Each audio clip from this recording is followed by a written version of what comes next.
Mazda Motor Corporation today announced that total production volume of rotary engine vehicles has surpassed 2 million units. The rotary engine is an engine with a unique structure that uses rotational movement of triangular rotors to generate power.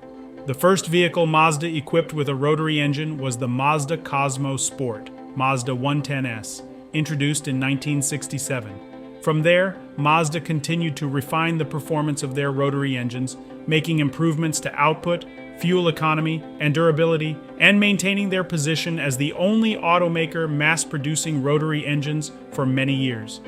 In June this year, Mazda resumed production of rotary engine vehicles for the first time in 11 years after having ended production of the Mazda RX-8 in 2012 and is set to begin sales of their 12th rotary engine vehicle, the Mazda MX-30 e-SKYACTIV REV, in the coming days.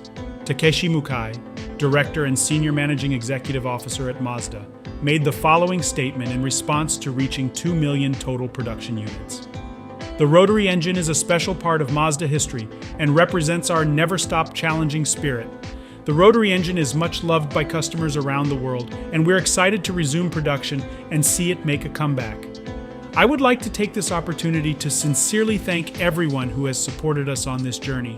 In particular, the many customers who have purchased rotary engine vehicles, our rotary engine fans, and all our business partners who were involved in development and production.